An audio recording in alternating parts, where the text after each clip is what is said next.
I want to get back to Fischer Random. Don't want to answer this one? Are you the best player ever that ever was? Okay, what the?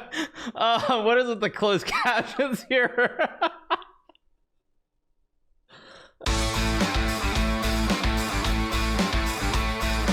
I'm gonna put captions on, so let me go back to start. Let's watch. But as a grandmaster in Iceland, according to law, you are entitled to a salary. And every Icelandic grandmaster in chess, they are they've been paid salaries, provided that you do some teaching in chess, or even possibly play for Iceland and then No, I hate chess very much. No, I don't need the money. No, I don't need it. I'll wait. I'll skip it. So you're not. I hate chess. Really. You hate chess? Yeah. So you're not planning on claiming the grandmaster salary? And No. Why do you hate chess? Being probably and possibly the best chess player ever. Because I know what chess is all about. Yeah. It's all about memorization. It's all about prearrangement. But creativity. Yeah, creativity is lower down on the list. The old chess is you're banging your head against the wall with this theory that you are trying to find some little improvement on move, 18 or 20. It's ridiculous. It gets harder and harder and harder. You need more and more computers. You need more and more people working for you. And less and less talent. Yeah, and less creative. Yeah, it's ridiculous. Enjoyment, everything. Why?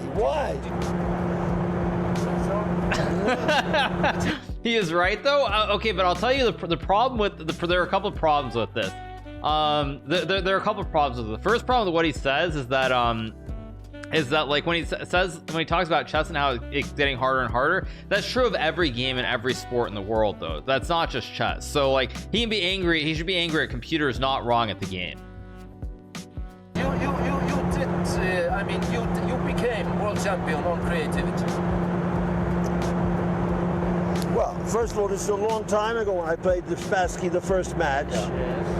And even the second match, it's already some time ago, 15 years ago, almost 13 years ago. Yes. And chess, just the last few years, has changed dramatically with all this computer stuff. But really, if you analyze chess objectively, very, very objectively, it's been a lousy game. Going back even to the time of Morphy, there was a lot of book. But there still is a place for talent, for creativity. It isn't all prearrangements, all theory, all... No, not all, of course, not all, I agree. But why do you want to get involved with something that is mainly rote and prearrangement? Obviously it's not all, that, but the creativity is like maybe number 3 on the list. The first prearrangement and the memorization, and then comes creativity. Opposed to Fischer Random, then you sort of put creativity first. Right. Now let me explain something about Fischer Random. I've never made any claims that this is the greatest thing, since puffed weed or whatever, you know what I mean? I never made any claim saying that this is perfect. What I say is it's much better than the old chess. Now, for example, let's say you could have 1 million chess-like games, right? Maybe 1 million of them, or 10 million would be better than Fischer Random. But the point about Fischer Random is it's basically the same as the old chess, except you get rid of the theory, and it's very easy to remember the rules. That's my point. You see? Now, I was just looking at a book Sammy gave me, this book about Capablanca. Yes. Capablanca had a very interesting game that he proposed. I think it was 10 by 10 or something, and it had 2 kings and extra pieces, and you win the game by mating either of your opponent's kings. And it looked like a very creative game, and maybe much better than Fischer Random, but it it looked very intimidating, even for me, right? Yeah. The top chess player. Looked very intimidating. All these extra pieces, huge board, 2 kings. If it intimidates me, I think it will intimidate the average person much more. So there are a lot of games that you can come up with that have practical defects, not creative defects, but just defects in terms of discouraging people to learn them. You see, that's my point about Fischer random. You can learn Fischer random in 10 seconds practically. So there is no impediment. You have the same pieces, the same board. All you have to do is get an electronic shuffler. In 1 second you have a position. But of course, you could create more creative games than Fischer random. Maybe, you know, an extra piece or a bigger board and all kind of things. But my idea, people think I'm anti-chess. No, I'm not anti-chess. I'm pro-chess. I'm trying to keep it alive. It's just the reverse. I'm not coming up with anything radical at all. I asked 2 Icelandic grandmasters the other day who was the best chess player ever in the history of chess. And they both said they contemplated, and I asked them objectively speaking, and they both said Bobby Fischer is the best player ever. Do you agree with that assumption? I want to get back to Fischer random. You don't want to answer this one? Are you the best player ever that ever was? Well, okay, what the? What is with the closed captions here? I guess I should have put closed captions on, but okay. Apparently that was a big mistake. Putting closed captions on this. Obviously, I think so, right? Yeah.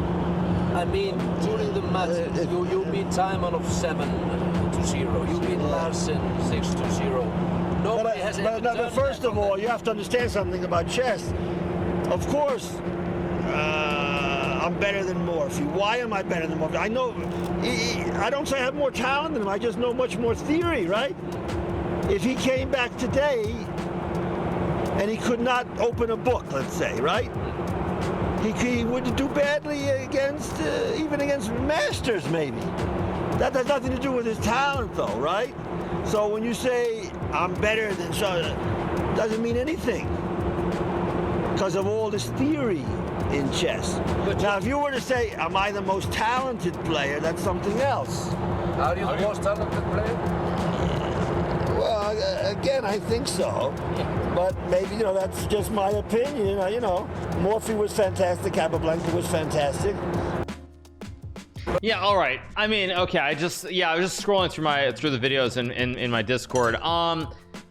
Yeah, I mean, I think a couple things I would say there. He is right about one thing, though. He is very right about the fact that, like, when you try to say that players today are better, and when you try to say players today are better than players of the past, everything that in the game has been built upon the past. Like the preparation, the memorization, all these things, it's building upon the game that existed. So on one hand, I understand his point about theory, but it definitely has not killed the game. If anything, I think it has really enhanced it. You can almost play any opening nowadays. So I somewhat disagree with that on some level, because there are many openings that were not playable, and with computers, we actually have figured out, like, the things like the French opening, for example, are playable, amongst other openings in a way that we kind of thought they might be a little bit dubious. Yeah, and I mean top level chess. Yeah.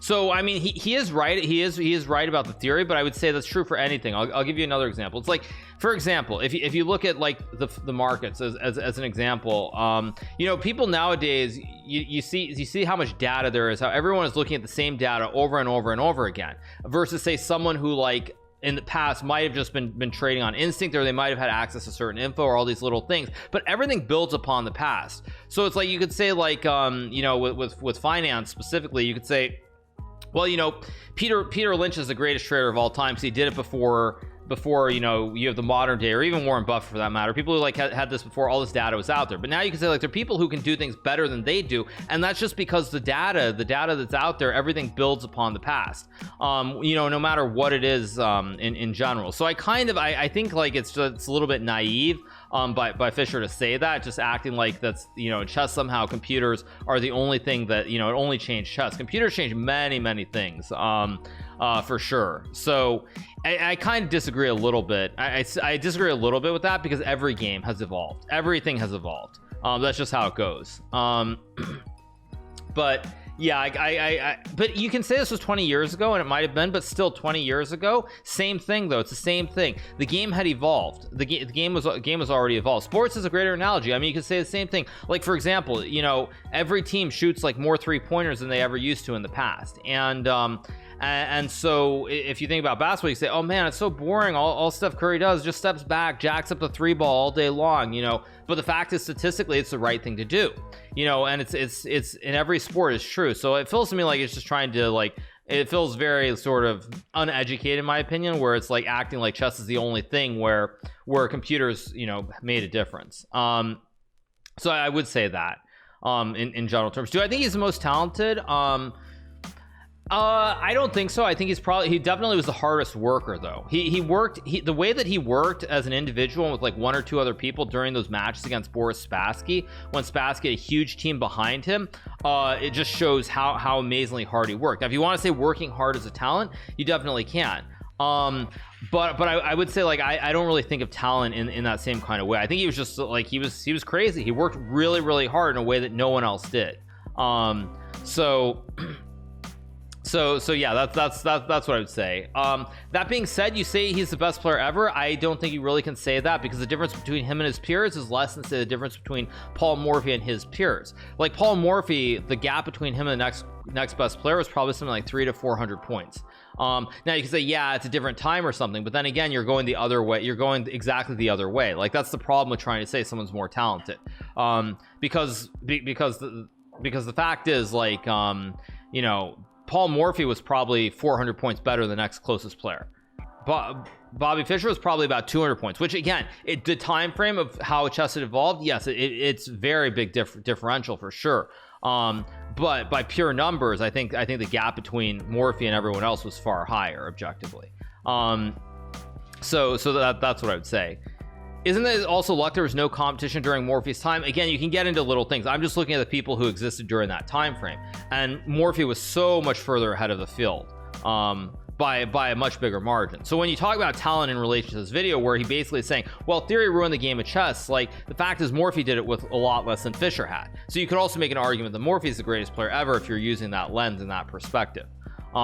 Again, to me, I think that based on the fact of the way chess has evolved and how strong all the players have become with the same knowledge, I think certainly you could make an argument that Bobby is the best player ever. You could also make a big argument that Gary is the best player ever, frankly. And at some point down the road, Magnus will also be in that conversation, you know, after a few more years of being world champion. So it's all relative. It's all relative. Yeah, you can't really say someone's better than the other, but I would say objectively on paper, Magnus is the best player. But the reason he's the best player is because the history of chess has been built by all the people before him.